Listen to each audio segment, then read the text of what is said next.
여러분, 우리 일상에는 지극히 단순하지만 아주 우주적인 진리를 내포하고 있는 행위들이 있습니다. 그중 하나가 옷의 단추를 잠그는 일입니다. 셔츠를 입을 때 여러분 가장 결정적인 순간이 언제일까요? 마지막 단추를 잠글 때일까요? 아니죠. 바로 첫 단추를 끼우는 그 순간입니다. 첫 단추를 끼우는 그 순간. 왜냐하면 첫 단추를 잘못 끼우면 그 아래 모든 단추는 어떻게 되는 거죠? 아무리 제대로 끼우려고 해도 제대로 끼워지나요? 끼워지지 않나요? 끼워지지 않습니다. 첫 단추를 잘못 끼우면 그 다음 단추들은 필연적으로 어긋나게 되어 있습니다. 아무리 정성을 다해서 아무리 성실하게 나머지 단추를 채운다고 한들 옷의 맵시는 틀어지고 입은 사람의 모양새는 우스꽝스러워지는 거죠. 그래서 결국 모든 것을 다 풀어헤치고 처음으로 돌아가야만 합니다. 그 외에는 방법이 없는 거죠. 여러분, 우리 인생도 이와 다르지 않습니다. 삶이라는 옷을 입을 때 우리는 수많은 선택과 행위라는 단추를 끼우면서 살아갑니다. 가정, 직장, 인간관계, 그리고 재정, 건강, 미래, 수많은 영역들의 단추가 있어요. 그런데 이 모든 것들보다 선행되어야 될 일, 여러분 인생의 성패를 좌우하는 절대적인 첫 단추가 존재합니다. 성경은 그 단추를 뭐라고 얘기하느냐? 예배라고 이야기합니다. 예배라고 이야기합니다. 많은 사람들이 삶이 헝클어졌을 때 헝클어진 그 지점, 예를 들어 관계의 문제라면 관계를, 돈의 문제라면 돈을 수선하려고 애를 씁니다. 그런데 성경이 말하고 있는 진단은 다르다는 거예요. 모든 우리의 삶에 뒤틀어지고 어그러짐은 예배의 실패에서부터 온다라는 걸 성경은 우리에게 적나라하게 이야기해주고 있습니다.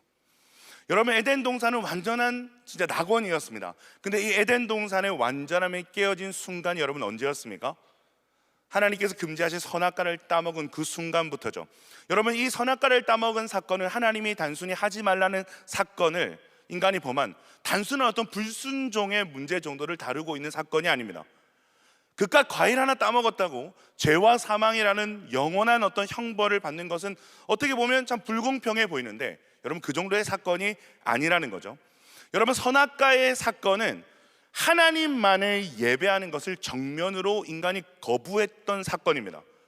여러분, 모든 것이 허락된 에덴 동산에서 인간은 왕처럼 살았습니다. 왕이 아닌데 하나님이 부여해 주신 특권을 가지고 왕처럼 살았습니다.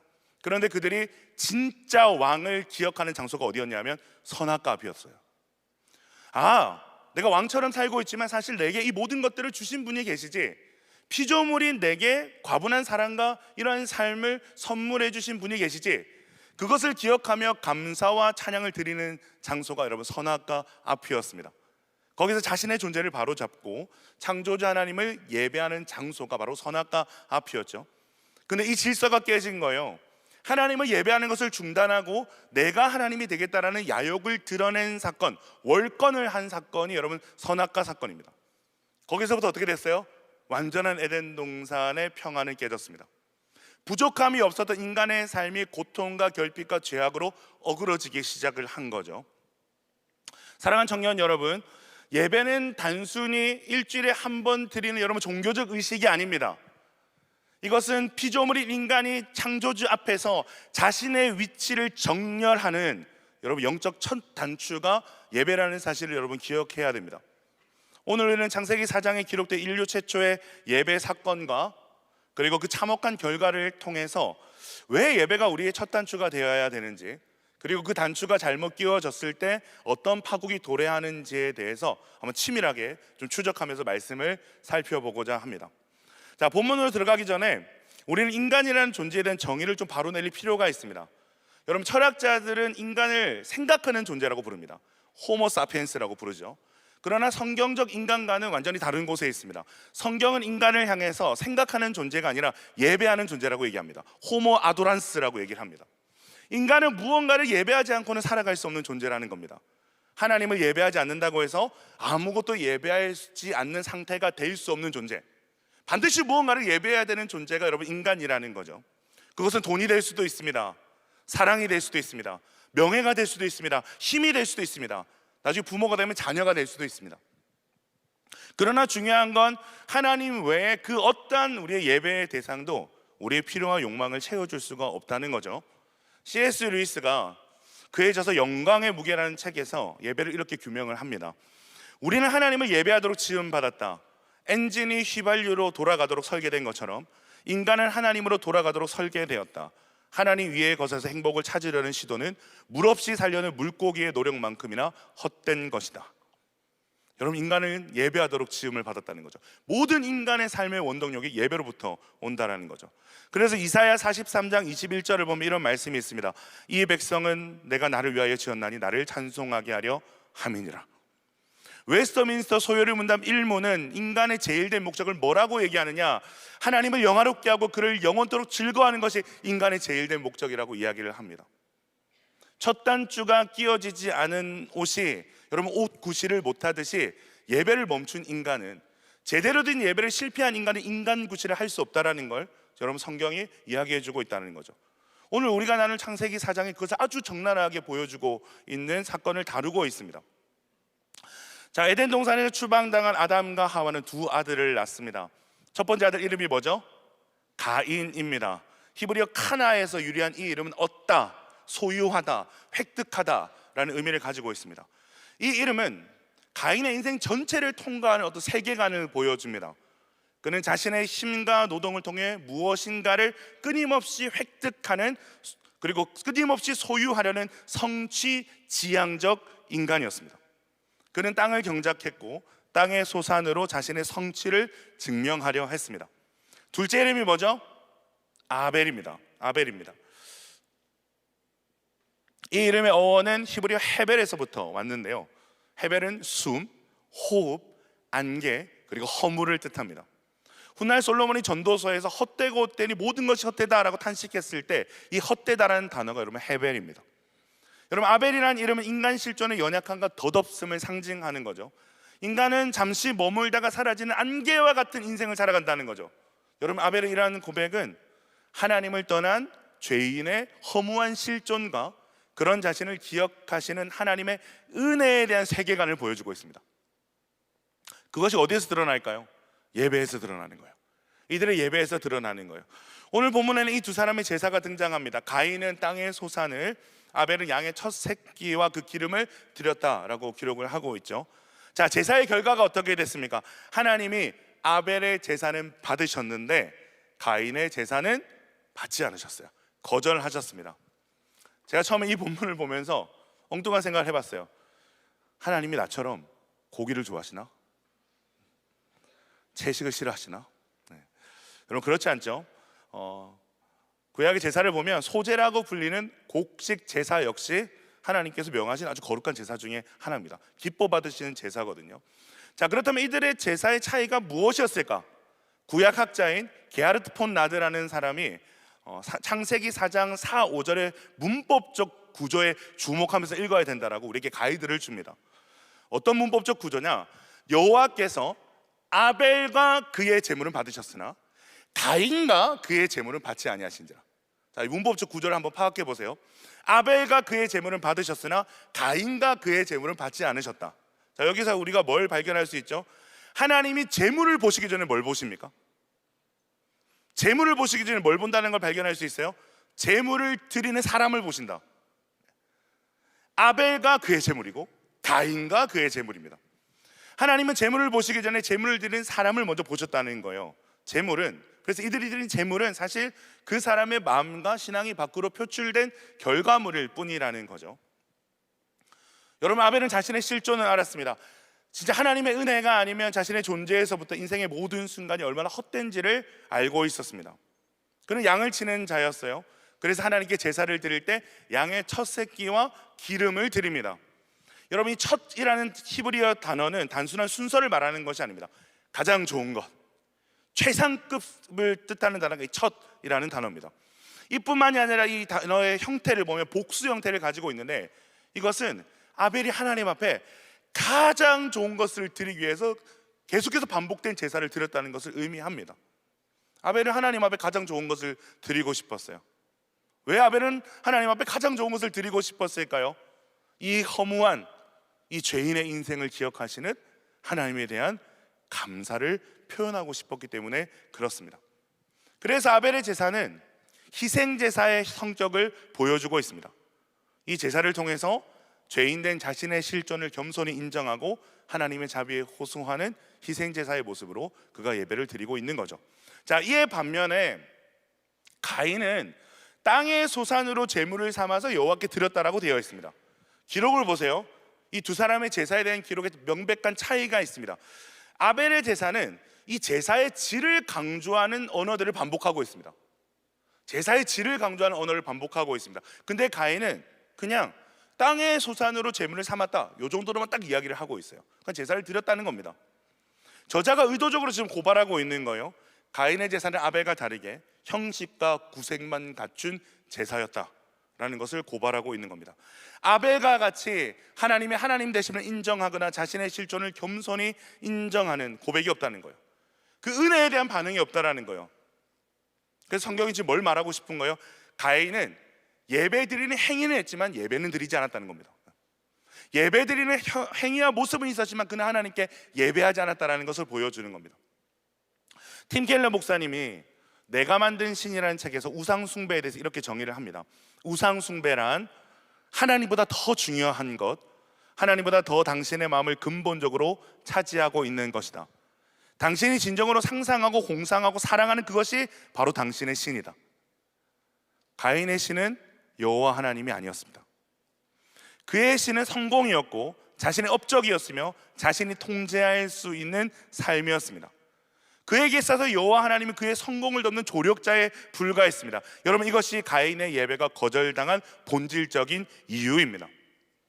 사랑하는 청년 여러분, 하나님은 결코 수단으로 전락하지 않으십니다. 성경에는 여러분 가인 측 예배의 실패가 적나라하게 기록되어 있거든요. 이것이 뭘 보여주는 거예요? 하나님은 절대로 우리의 수단이 될 수 없다는 걸 보여주고 있습니다. 사무엘상 4장을 보면, 여러분 곧 이제 사랑 모임 하면서 다루게 될 텐데, 사무엘상 4장을 보면 언약궤 사건이 등장을 해요. 이스라엘은 블레셋과의 전쟁에서 패배하고 나서 실로에 있는 언약궤를 자기 마음대로 전장으로 가져오는 일들을 행합니다.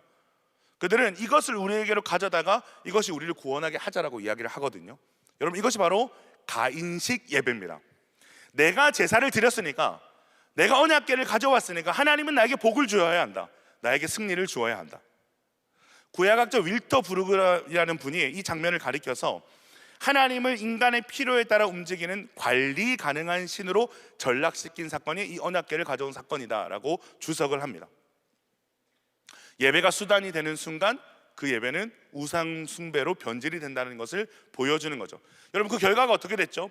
이스라엘은 정말 처참하게 패배했고 하나님의 영광이 떠났습니다. 하나님은 결코 인간의 욕망을 위한 도구로 이용당하지 않으신다라는 것을 보여주는 거죠. 사랑하는 여러분, 하나님은 인간의 손에 노란하시는 분이 아닙니다. 우리의 필요에 따라 도구화할 수 있는 분이 아닙니다. 자, 다시 창세기 본문으로 돌아와 볼까요? 예배가 거절당했을 때 여러분 가인의 반응이 어떠했습니까? 5절을 보면 가인이 몹시 분하여 안색이 변했다라고 기록하고 있습니다. 이 구절이 가인의 심정이자 죄인된 인간의 심성을 보여주는 여러분 본문이라고 할 수 있습니다. 만약에 가인이 하나님을 진정으로 예배하는 자였다면 그는 이렇게 반응했을 겁니다. 주님, 제가 무엇을 잘못했습니까? 제가 무엇을 잘못하셨기에 저의 제사를 받지 않으십니까? 저의 허물을 깨닫게 하시고 저를 좀 고쳐주십시오. 그런데 그가 어떻게 반응합니까? 그는 회개 대신에 분노의 반응을 합니다. 이 분노의 대상은 표면적으로 아벨인 것 같은데 실상은 하나님을 향한 분노였어요. 내가 이렇게까지 당신에게 정성을 보였는데 감히 내 것을 받지 않아? 감히 나를 거절해? 내 뜻대로 해주지 않는 하나님은 필요 없어 라는 이야기를 하고 있는 거죠. 자, 이 분노가 결국 어디를 향하죠? 8절을 보면 가인이 그 아우 아벨을 쳐 죽이니라. 인류 최초의 살인사건이 일어난 겁니다. 여러분, 인류 최초의 살인사건이 뭐 때문에 일어난 거예요? 원한관계에 대한 문제입니까? 돈 문제입니까? 치정싸움 때문입니까? 아니죠. 예배 때문에 여러분 인류 최초의 살인사건이 일어난 겁니다. 그렇기 때문에 여러분 우리는 두렵고 떨리는 마음으로 여러분 이 본문 앞에 서야 되는 거예요. 예배라는 첫 단추가 잘못 끼워지면 여러분 우리는 절대로 하나님 뜻대로 살 수 없습니다. 예배라는 첫 단추가 잘못 끼워지면 우리는 절대로 하나님의 뜻대로 살 수 없습니다. 우리는 하나님 뜻대로 살 수 없을 뿐더러 적극적으로 하나님 뜻과 상반된 삶으로 우리는 살아가게 될 것입니다. 이건 누구라도 예외가 없어요. 여러분, 구약에서 가장 위대한 예배자가 누구라고 생각하세요? 저는 다윗이라고 생각을 해요. 그런데 가장 위대한 다윗조차 예배라는 첫 단추가 잘못 끼워졌을 때 얼마나 처참하게 무너지는지를 우리는 알고 있습니다. 여러분, 그가 언제 밧세바를 범하고 살인 교사를 저질렀을까요?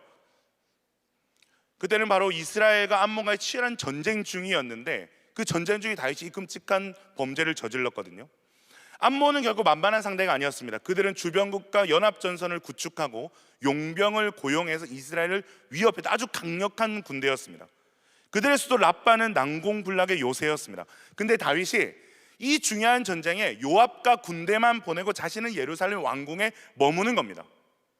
물론 그에게 이런 변명이 가능했을 거라 생각을 합니다. 왕국이 이제 안정됐으니 내가 직접 나서서 리스크를 감당하기보다 후방에서 전체를 지휘하는 것이 낫지 아니한가? 노련한 요압이라는 장군이 있으니 괜찮을 것이다. 그런데 사무엘서를 보면 이 저자는 다윗이 마땅히 있어야 될 자리인 전장에 있지 않았다는 사실과 이후 밧세바의 사건을 아주 의도적으로 긴밀하게 연결하고 있다는 것을 발견할 수가 있어요. 여러분, 왜 이것을 연결해서 보여주고 있을까요? 다윗의 이러한 모습이 어떤 전략적 선택의 문제가 아니라 다윗 내면의 영적인 긴장이 풀려버린 예배의 부재 상태를 지금 성경이 지적하고자 하기 때문에 그렇습니다. 다윗은 자신의 군사들이 목숨을 걸고 전쟁하는 중에 해가 뉘엿뉘엿 지는 시간까지 침대에서 뒹굴면서 무료한 일상을 보냈습니다. 전장에서는 수많은 병사들이 목숨을 걸고 피를 흘리고 있습니다. 국가의 존망이 흔들리는 위기 앞에 서 있는 거죠. 그런 상황에서 군 통수권자인 왕이 대낮부터 침대에 누워 있다는 것, 여러분, 이것은 단순한 휴식이라고 볼 수 없죠.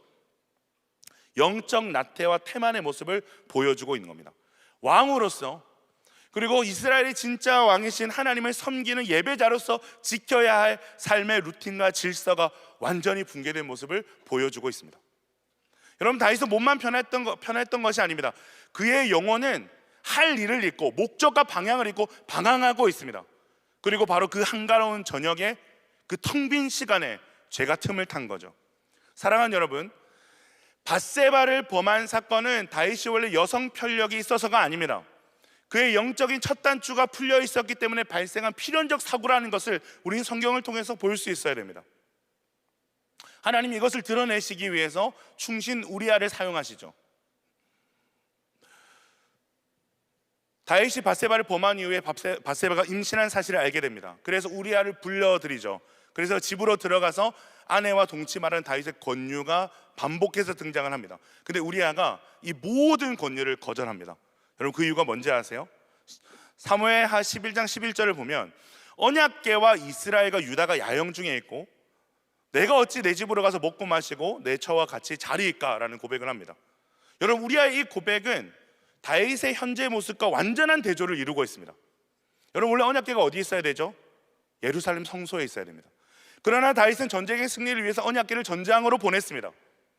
여호수아가 여리고성을 돌 때 언약궤를 앞세웠듯이 다윗 역시 언약궤를 통해 군사들의 사기를 높이고 이 전쟁에 하나님이 함께 하신다는 정당성을 부여하고 싶었을 겁니다.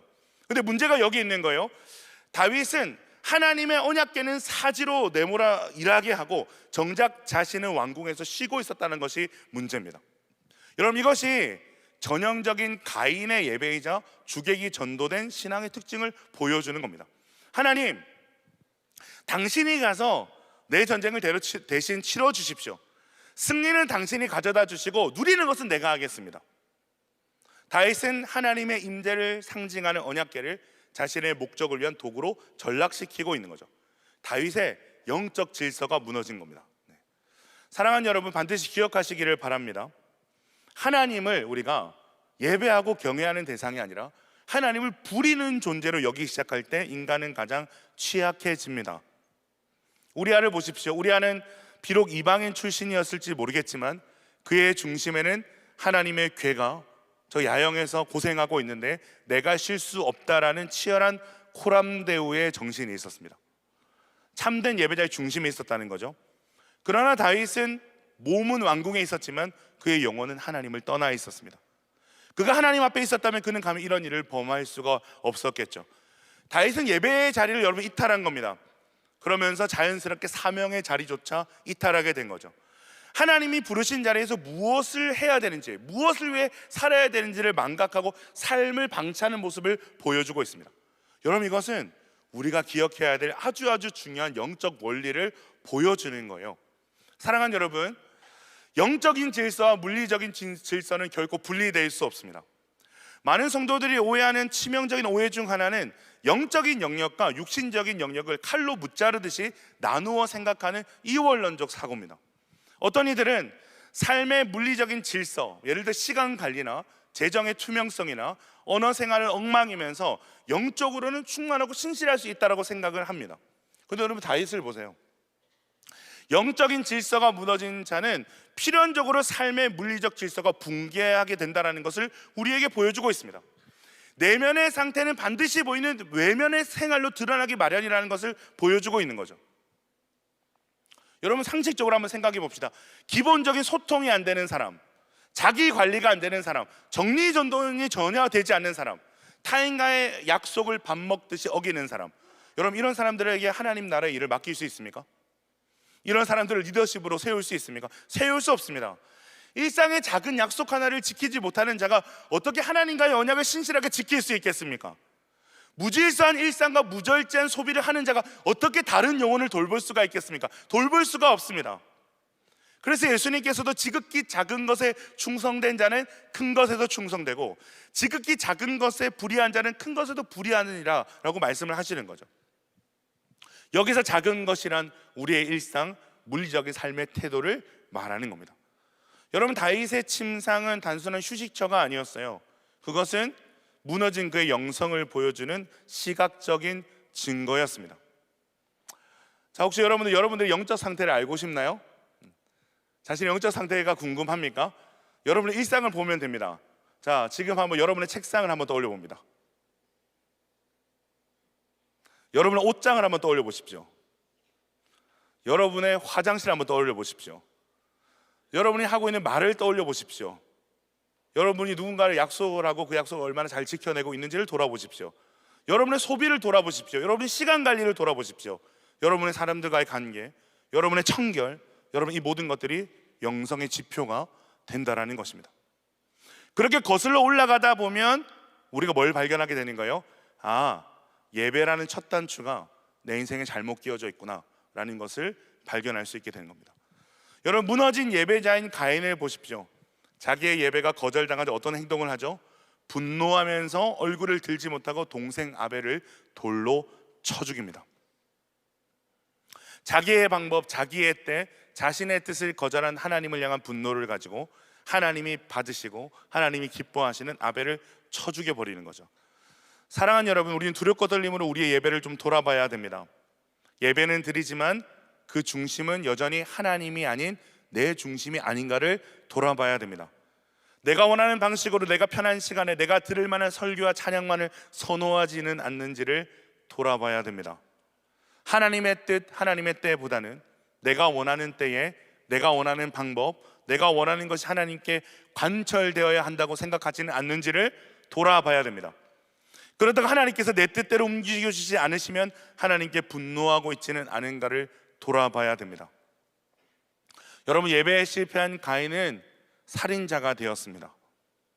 가인은 아벨을 죽이고 싶었던 것이 아니에요. 가인은 사실 하나님을 죽이고 싶었습니다. 그러나 하나님을 죽일 수 없기 때문에 하나님이 기뻐하시는 자 아벨을 죽인 것이죠. 여러분, 이것이 오늘날 우리 안에서 일어나는 미움과 갈등의 본질입니다. 여러분, 우리는 크리스찬입니다. 우리는 예배자예요. 그런데 우리는 왜 실컷 예배를 드리고 나서 형제를 미워합니까? 실컷 예배를 드리고 나서 왜 공동체를 비판합니까? 실컷 예배를 드리고 나서 왜 가정에서 소리를 지릅니까? 이 모든 원인들을 파고 들어가다 보면 내 안에 하나님을 향한 온전한 항복, 참된 예배가 무너져 있다는 것을 여러분 반드시 발견할 수가 있게 될 것입니다. 예배라고는 하는데 알고 보면 내가 주인이 된 가인의 제단을 쌓고 있다는 것을 우리가 발견할 수가 있는 거죠. 사랑하는 여러분, 하나님만이 왕이십니다. 하나님만이 옳으시고 하나님만이 선하십니다. 이것에 대한 순복함의 고백이 있어야 되는 거죠. 만약에 우리가 이것에 대한 불편함이 있다면 어쩌면 우리는 수많은 예배를 드렸지만 그 예배는 가인의 예배일 가능성이 높습니다. 하나님, 당신이 틀렸습니다. 내가 옳은 것 같습니다. 내 뜻대로 하자는 당신이 잘못한 겁니다. 디트리 보네포 목사님이 아주 중요한 말씀을 했어요. 하나님 없는 경건은 가장 위험한 악이다. 하나님 없는 경건이 여러분 가장 위험한 악이래요. 교회도 다니고 예배도 드리지만 그 경건에 하나님이 없을 수 있다는 겁니다.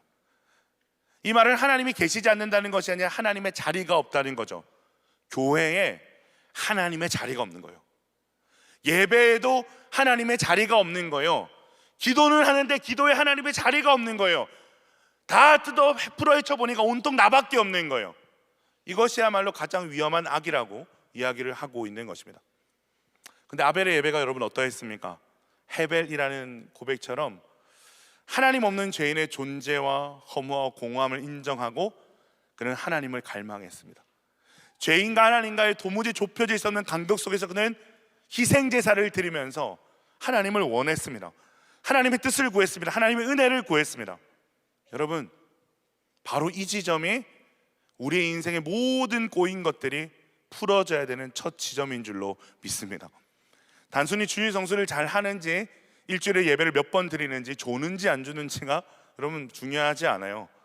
하나님 없는 우리의 인생이 얼마나 허무하고 절망적인지를 우리가 알고 있는지, 그래서 하나님을 간절히 구하고 있는지, 하나님을 경외하고 있는지, 내 삶을 향한 하나님의 뜻과 계획과 때와 방법이 모두가 옳다라는 것을 인정하는지, 나에게 하나님이 얼마나 선하시고 신실한 분이신지를 인정하는지, 어떤 상황에도 자기 아들을 내어주실 만큼 나를 사랑하시는 분이신 것을 인정하는지, 여러분 이것을 인정할 때 하나님을 이용하는 것이 아니라 하나님 자체를 갈망하는 사람이 되는 줄로 믿습니다.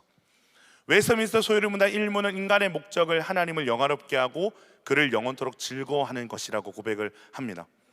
여러분, 사람의 제1된 목적인데 대답이 두 가지예요. 대답이 어떻게 나눕니까? 하나님을 영화롭게 하는 것과 그를 영원토록 즐거워하는 것이라는 두 가지 대답으로 나눠지게 됩니다. 여러분, 그 이유가 뭘까요? 사실 이 두 가지는 우열을 다툴 수 없는 상당히 유기적인 관계라는 것을 보여주는 겁니다. 여러분, 하나님을 영화롭게 하는 최고의 행위가 뭐죠? 예배입니다. 자, 그렇다면 어떤 예배가 하나님을 영화롭게 한다라는 겁니까? 하나님을 영원토록 즐거워하는 예배가 하나님을 영화롭게 하는 예배라는 것입니다.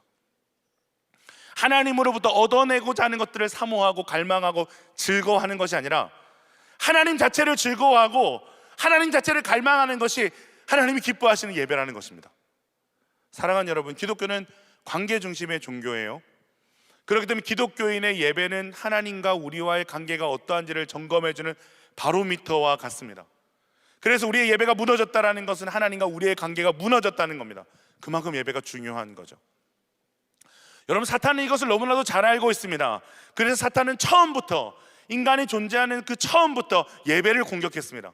선악과라는 예배의 자리에 사탄이 찾아왔습니다. 예배를 무너뜨리러 찾아온 거죠. 하나님을 오해하게 했습니다. 그래서 그들은 선악과를 먹게 되죠. 구약의 전쟁들을 보십시오. 다 예배 전쟁입니다. 여호와냐 애굽이냐, 하나님이냐 금송아지냐, 여호와냐 바알이냐, 정황이냐 하나님이냐.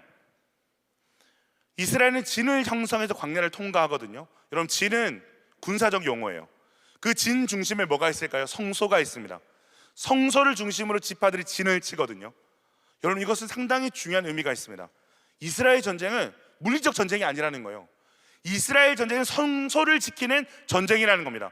즉 예배를 지키는 것이 이스라엘 전쟁의 핵심이라는 것을 보여주는 것이 이스라엘 진영의 모습입니다. 이들의 예배 전쟁에서 이기면 하나님이 그들을 승리하게 해주셨습니다.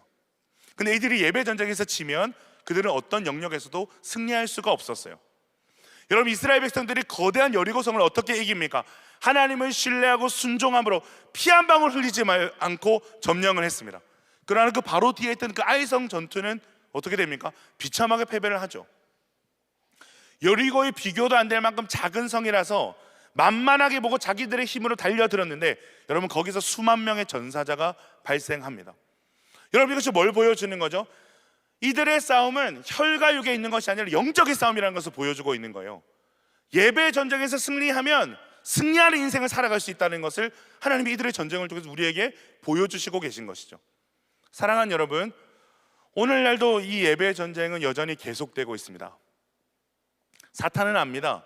우리 그리스도인들에게, 그리고 이 세상에 살아가는 모든 인류에게 예배를 무너뜨리면 끝이라는 걸 사탄은 누구보다 잘 알고 있습니다. 그래서 모든 방법을 동원해서 우리 예배를 방해하죠. 우리의 삶에서 예배의 비중을 축소시키죠. 예배의 방향을 바꾸어 놓죠. 예배를 변질시키죠. 하나님 중심이 아닌 사람 중심, 사람에게 좋고 사람에게 편한 예배로 변질을 시키죠. 기독교 변증에 유명한 질문이 있어요. 사탄이 한 도시를 점령하면 어떤 현상이 일어나는가? 여러분, 사탄이 한 도시를 점령했을 때 어떠한 일이 일어날 것 같아요? 폭력과 전쟁과 미움과 분열과 같은 막 이런 일들이 일어날 것 같죠. 근데 이 변증가가 말하기를 그렇지 않다는 거예요. 사탄이 한 도시를 점령하면, 완전히 그 도시를 점령했을 때 그 도시는 세련돼질 거래요. 고급져질 거래요. 모두 너무 잘 살게 돼서 무감각해질 거라고 얘기를 합니다. 그렇게 서서히 인간은 하나님을 잊어가게 될 것이다 라고 이야기를 합니다. 놀라운 사실은 그 사탄이 점령한 도시에 교회가 문전성시를 이룬다는 겁니다. 그러나 그 수많은 교회에서 누구도 그리스도를 설교하지 않을 것이다 라고 이야기를 합니다. 여러분, 이 말이 무슨 말인지 아세요? 하나님을 통해서 자기가 잘 되고자 하는 자들만 넘쳐나고 그리스도가 누구고 그리스도를 알고자 하는 자가 교회 안에서 사라질 것이다 라는 얘기를 하고 있는 겁니다. 가인처럼 하나님을 통해 자기의 것을 얻고자 하는 자들만 넘쳐나고 그리스도를 얻고 그리스도를 알고자 하는 자들이 사라진다는 거죠. 하나님 자체를 원하고 갈망하는 자들이 교회 안에서 사라진다는 겁니다. 사람은 많은데 그런 사람이 없다는 거죠. 여러분, 이것을 요한계시록에는 살았다 하나 죽은 자다라고 정의를 합니다. 뜨거운데 죽은 거예요. 여러분, 뜨거운데 죽을 수 있습니다. 뜨거운데 죽어 있을 수 있습니다. 열정이 있는데 자기 욕심만 가득할 수 있습니다. 사랑하는 여러분, 우리의 예배는 어떻습니까? 저희 앞에서 참 뜨겁잖아요, 그죠? 근데 그 뜨거운 가운데 복음이 있습니까? 십자가의 복음이 있습니까? 그 뜨거운 가운데 하나님 정말 주인 되고 계십니까? 사랑하는 여러분, 우리는 아벨의 예배를 회복해야 될 줄로 믿습니다. 하나님 없는 인생은 헛되고 헛되며 또 헛될 뿐입니다. 근데 그 허무함 속으로 하나님이 찾아오셨어요. 아벨이 양의 첫 새끼를 드렸듯이 하나님은 우리를 위해서 그의 독생자 예수 그리스도를 주셨습니다. 가장 사랑하는 것을, 가장 좋은 것을 우리에게 주셨습니다. 여러분, 얼마나 엄청난 사건입니까? 하나님이 우리를 이처럼 사랑하신다는 것은 이보다 더 확실한 확증이 어디에 있겠습니까? 우리가 이것을 깨달아 알 때 우리는 복음이면 충분한 사람들이 되는 겁니다. 바울이 고백하는 것처럼 풍부에 있든 비천에 있든 형통의 자리든 고통의 자리든 이 놀라운 복음이 어떤 형편에 있든지 자족할 수 있는 능력이 되는 것입니다. 팀켈러 목사님이 이렇게 얘기합니다.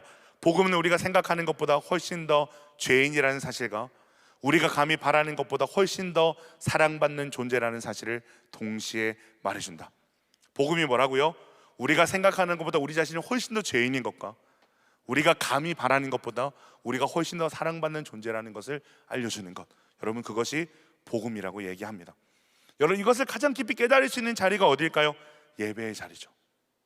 여러분, 이 예배의 자리를 회복하시기를 축복합니다. 말씀을 정리합니다. 무너진 삶을 다시 세우는 과정은 언제나 예배 회복을 동반합니다. 여러분, 느헤미야서를 보세요. 느헤미야는 무너진 성벽을 재건하기 위해서 돌아왔어요. 물리적인 성벽 공사가 끝났을 때 그는 이제 다 됐다, 경제를 살려보자라고 그는 외치지 않습니다. 물리적 성벽이 다 완공이 되고 느헤미야 8장을 보면 그는 에스라를 불러서 수문 앞 광장의 모든 백성들을 모읍니다. 그리고 새벽부터 정오까지 하나님의 말씀을 낭독합니다. 백성들이 그 앞에서 엎드려 울고 회개하면서 하나님을 경배하기 시작합니다. 모두가 다 알고 있는 거죠. 예배가 서지 않으면 성벽은 다시 무너질 돌무더기에 불과하다는 것을 그들도 알고 있는 겁니다. 여러분, 우리도 마찬가지입니다.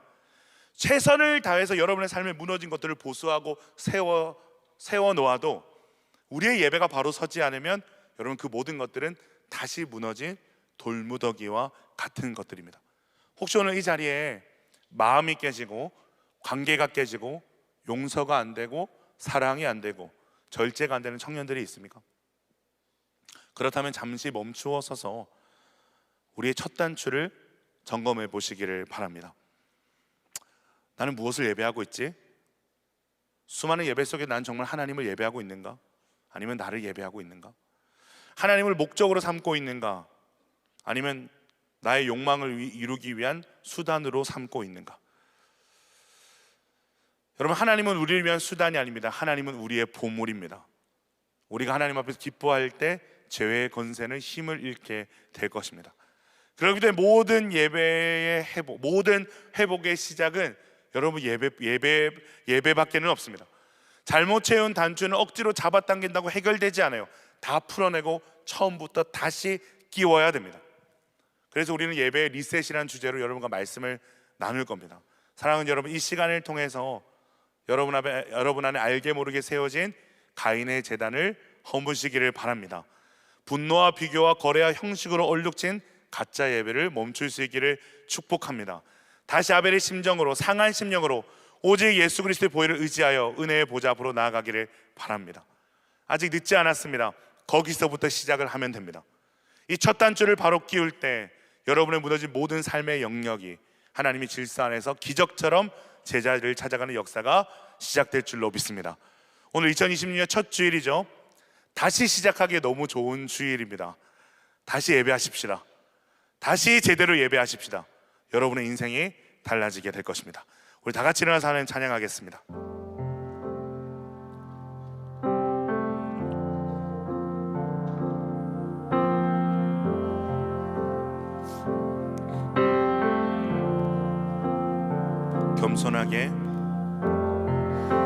겸손하게 우리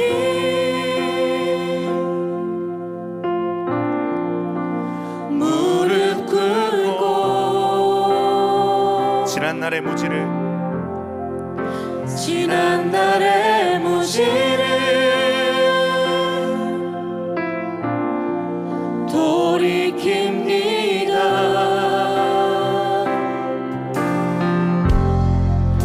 이제 다시 일어나 주 얼굴 구하니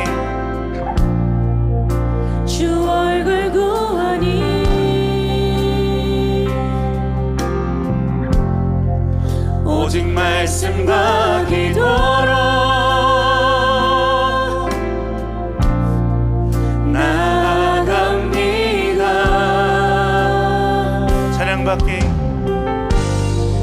찬양받기 합당한 나의 하나님. 주의 얼굴 구할 때 주의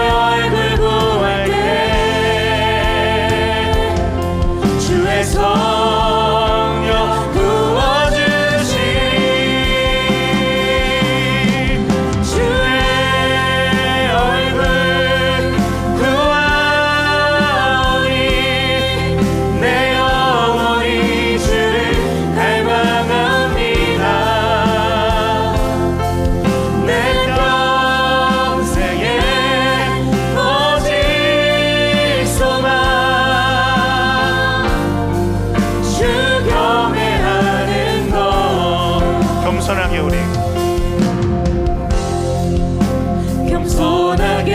우리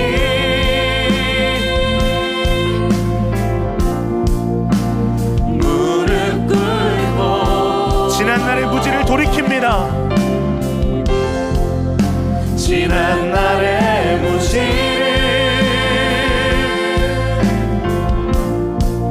돌이킵니다. 주를 경외함으로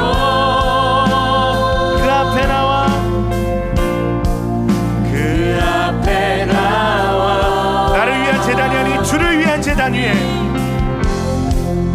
주 위한 제단 위에 모두 드리네. 찬양받기 합당한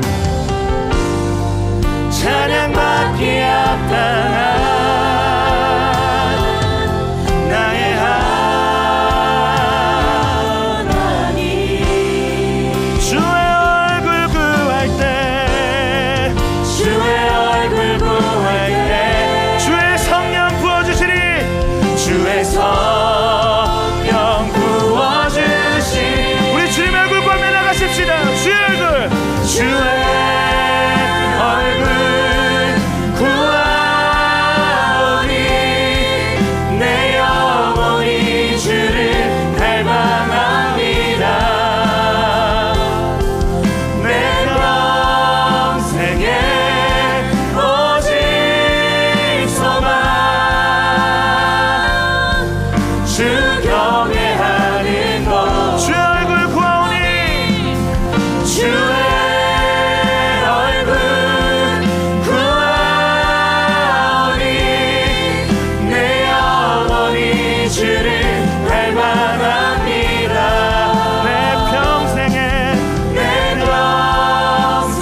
주님만, 주님만. 주님만 날 다스리소서.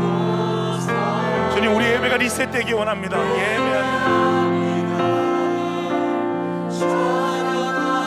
다른 어떤 건 아니 주님 홀로.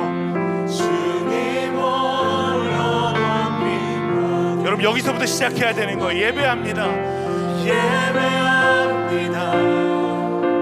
찬양. 우리 힘으로 되지 않습니다. 주님이 다스려 주셔야 됩니다.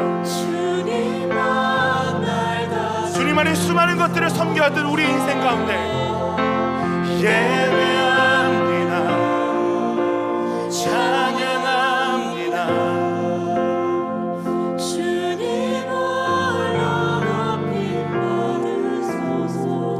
이제 함께 기도합시다. 사랑하는 여러분, 우리의 삶에 찾아온 고통과 풀리지 않는 수많은 문제들, 불안과 두려움들, 그 원인이 뭘까요? 돈이 없어서입니까? 사람이 없어서입니까? 능력이 없어서입니까? 타고나도 환경이 열악해서입니까? 아니에요, 여러분. 우리 인생의 삶에 찾아 고통과 풀리지 않는 수많은 문제들의 원인은 우리 인생의 주인이신 하나님을 잃어버렸기 때문에 그렇습니다. 내가 내 인생을 통제하고 책임질 수 있다고 생각하는 여러분, 그 자리에서부터 우리의 고통은 시작되는 겁니다. 여러분, 우리는 우리 힘으로 우리의 삶을 통제하고 개척하는 존재로 지음받지 않았습니다.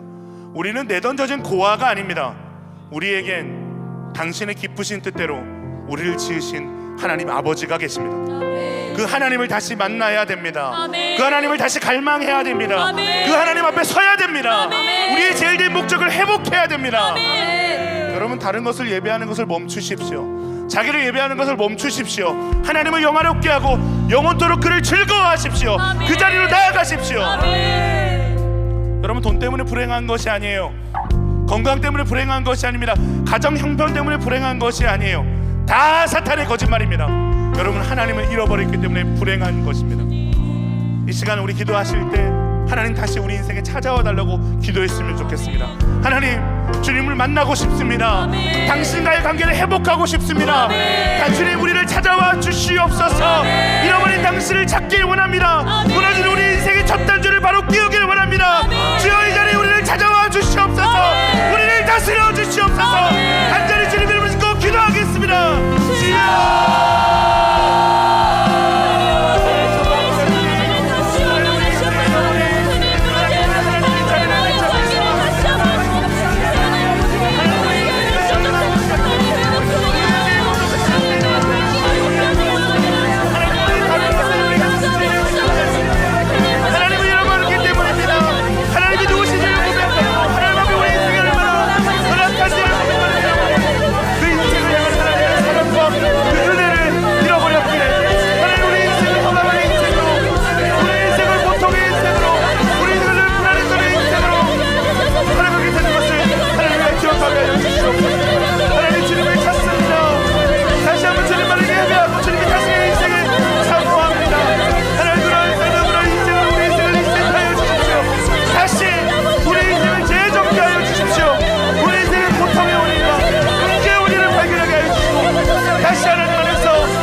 돌아봅시다. 여러분, 우리의 예배는 어떠합니까? 가인의 예배입니까? 아벨의 예배입니까? 여러분, 참된 예배는 은혜를 아는 자들의 예배입니다. 왜냐하면 예배는 은혜에 대한 반응이기 때문에 그렇습니다. 우리가 무언가를 얻기 위해 드리는 것은 예배가 아니죠. 거래입니다. 그건 예배라고 할 수 없는 겁니다. 어떤 목적을 가지고 하나님을 수단 삼는 것은 여러분 예배라고 할 수 없습니다. 가인의 예배는 은혜에 대한 반응이 아니었어요. 하나님을 갈망하는 예배도 아니었습니다. 철저히 하나님을 이용하고자 하는 예배였습니다. 근데 아벨의 예배는 어땠죠? 헤벨이라는 고백처럼 하나님 없는 죄인의 존재의 허무와 공허함을 인정하고 하나님을 갈망했습니다. 하나님, 저 하나님 없으면 안 돼요. 하나님을 원했습니다.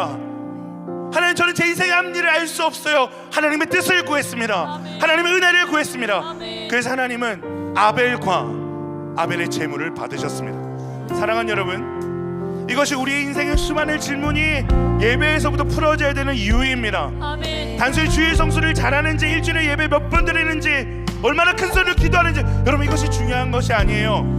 하나님 없는 우리의 인생이 얼마나 허무하고 절망인지를 알고 있는지, 우리가 정말 두렵고 떨림으로 우리의 삶의 참 주인 되시는 하나님을 경외하고 있는지, 하나님을 신뢰하고 있는지, 하나님의 뜻과 계획, 때와 방법이 모두가 옳다는 것을 우리가 인정하고 있는지, 하나님이 가장 필요하고 그분이면 충분하다는 고백이 여러분 우리 가운데 회복돼야 될 줄로 믿습니다. 아멘. 하나님을 이용하는 것이 아니라 하나님 자체를 욕망하고 하나님 자체를 갈망하며 하나님 자체를 즐거워하는 사람으로, 그런 예배자로 우리가 변화되어야 될 줄로 믿습니다. 아멘.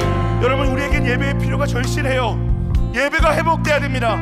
여러분, 가인이 예배 후에 아벨을 쳐 죽인 것처럼 여러분, 예배가 회복되지 않은 인생만큼 끔찍하고 비참한 인생이 없어요.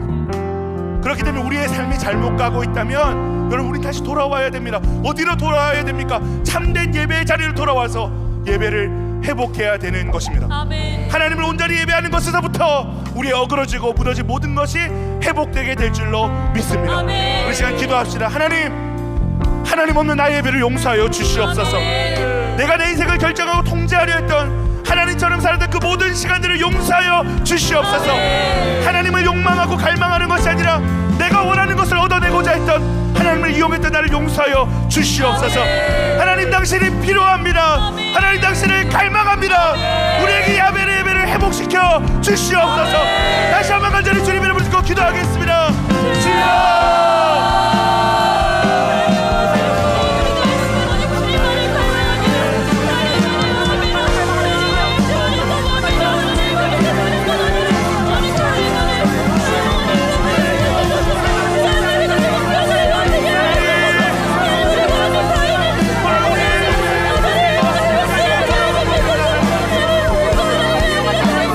하나님 자체를 원하고 하나님을 욕망하고 하나님을 갈망하는, 하나님을 즐거워하는,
예배가 무너지면 삶의 목적을 잃어버립니다.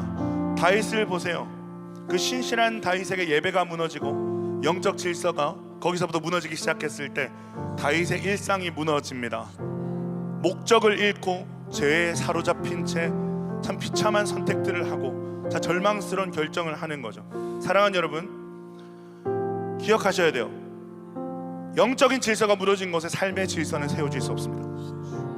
영적 질서가 무너져 있는 삶의 질서가 바로 세워질 수 없어요. 여러분, 이 시간 우리의 일상을 놓고 같이 한번 기도할까요?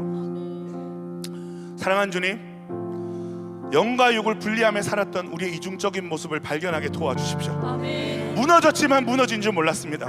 일상은 다 무너져 있는데 그냥 하나님 앞에 나와서 뜨겁게 예배하는 것처럼 예배하고 그냥 하나님 앞에 나와서 헌신하고 봉사하면 이 모든 것들이 괜찮은 줄 알았습니다. 그렇게 덮어두었습니다. 그러나 주님, 우리의 무너진 일상의 모습들을 하나님 철저하게 조명하여 주십시오. 아멘. 이것이 영적인 질서로부터 하나님 이것이 붕괴되기 시작했다는 것을 발견하는 은혜를 보여주시옵소서. 아멘. 약속을 어기고 시간을 낭비하며 삶의 자리를 정돈하지 못했던 무질서들이 하나님 끊어지게 하여 주시옵소서. 아멘. 예배의 회복을 통해 삶의 목적이 회복되고 일상의 질서가 예배가 바로 세워지게 하여 주시옵소서. 내 삶 전체가 하나님이 받으실 거룩한 산제사가 되게 하여 주시옵소서. 간절히 주님 이름으로 기도하겠습니다. 주여.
거룩하신 하나님, 오늘 창세기 4장의 이 예배 앞에서 우리의 적나라한 실존을 마주합니다.